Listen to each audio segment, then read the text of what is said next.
How's it going, everyone? Woo! I, in fact, do not know how to play fiddle. I do have a problem, though. I look like I own reptiles.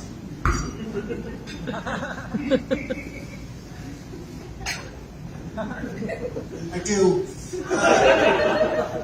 Just one, for now.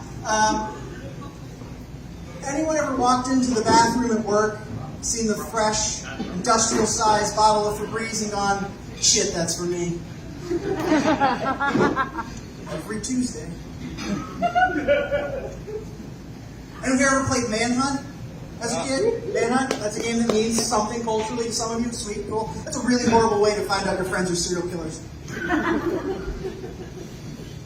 Why do police like electric cars? Any guesses? Battery charges.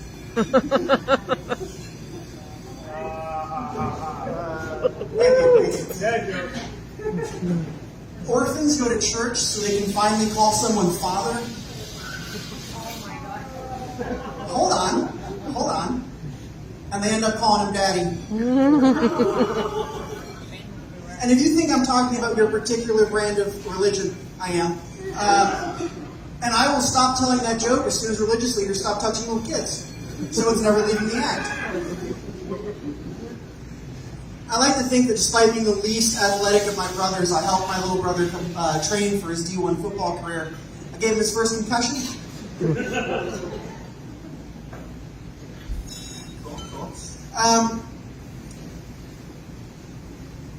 Anyone remember DARE? Everyone remember DARE? DARE program? Yeah, I did not do great in that. That didn't go over well. The police officer definitely asked some more questions of the class after his presentation. Give you an example. He threw a picture up on the screen. He said, "Anyone know what this is?" Marijuana. Shit, you're 6. Threw another picture on the screen, a little pill this time. Anyone know what this is? Adderall. The fuck? And I kind of figured I was giving him the wrong answer. He was looking for something different. So the next time he threw a little baggie full of white powder on it. And he said, "You know what this is?" And I said, $60. Yeah, my brother sold drugs.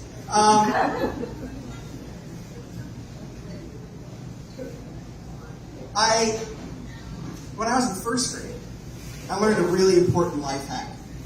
I learned that if you are a bigger fellow, and the nurse does not have spare pants in your size, and you wet yourself, they send you home.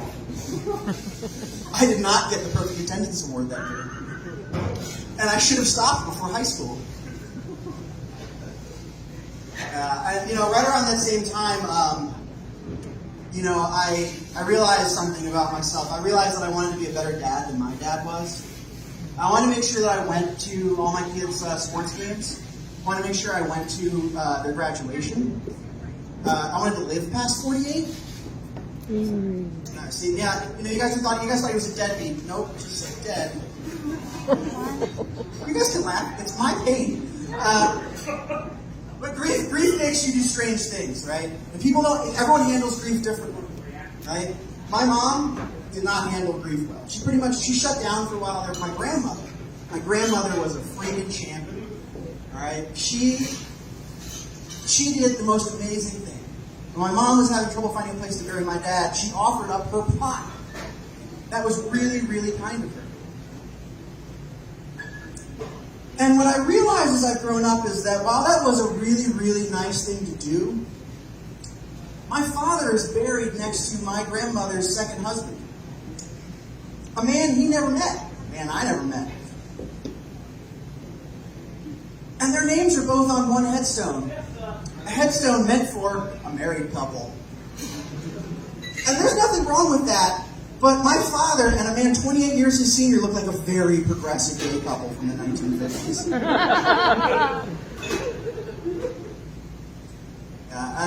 A little bit about me. I just celebrated my 3rd marriage anniversary with my wife.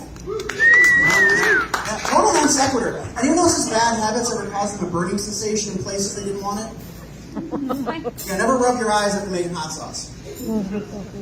Now, some of you thought I was cheating on my wife. No, I'm something much worse than a cheater. I'm a serial monogamist. 5 months after I met my wife, we got engaged. 5 months after that, we got married. The only STD I've ever gotten is kids. Yeah,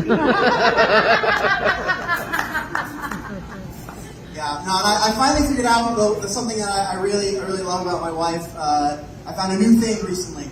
And I've discovered that she cannot, in any way, shape, or form, judge how big something is unless it's actually in front of her. Let me give you an example. We recently got a dog, a puppy, and he's a German Shepherd Great Pyrenees mix. He's going to be a big dog. The vet estimates anywhere from 110 to 120 pounds. Already a huge mistake. But we're crate training him because we want to make sure that he can sleep through the night and feel secure in his den and all that fun stuff.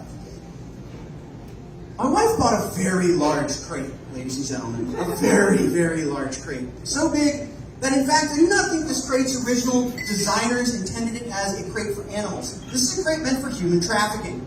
I shit you not, you can easily fit 6 Indonesian hookers in this crate, guys. And I wouldn't have mad at her for spending so much money on something that we can't really use, but it's been really lucrative, so.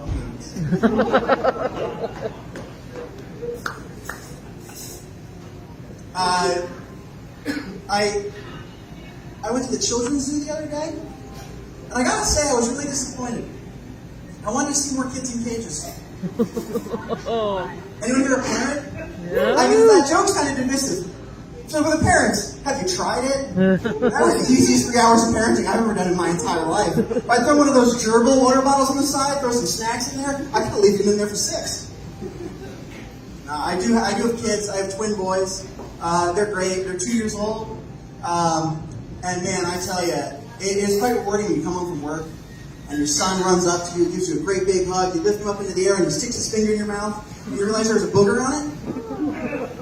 I would have imagined it tasted pretty good, so. Oh my God. After bath time the other day, we were letting him run around naked.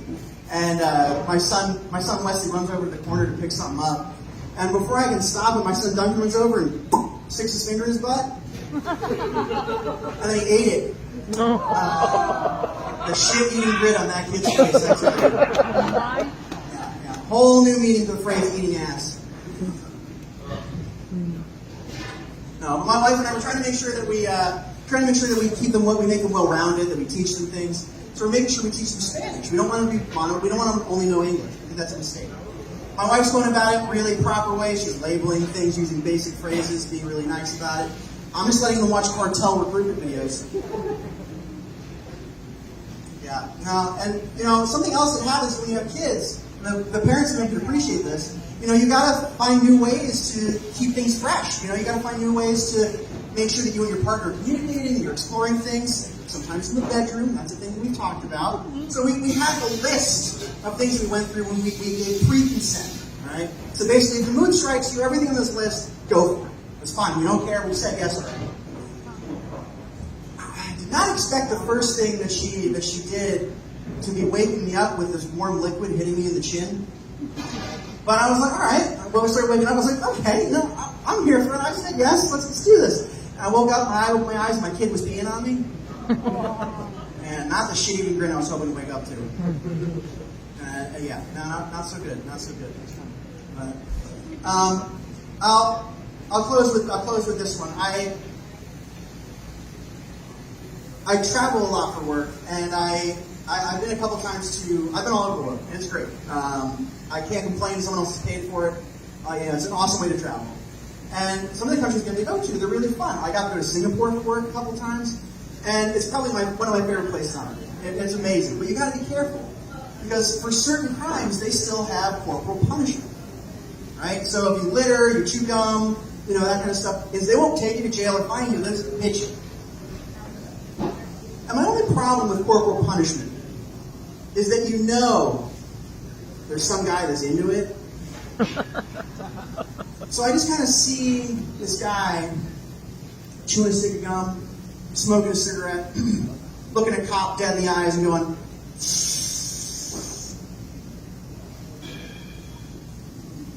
cop walks over to him and goes, dude, I'm right here. I have to hit you. He turns around and goes, harder this time. Thank you very much. You guys have a good night. Right up your host, Ian Stewart.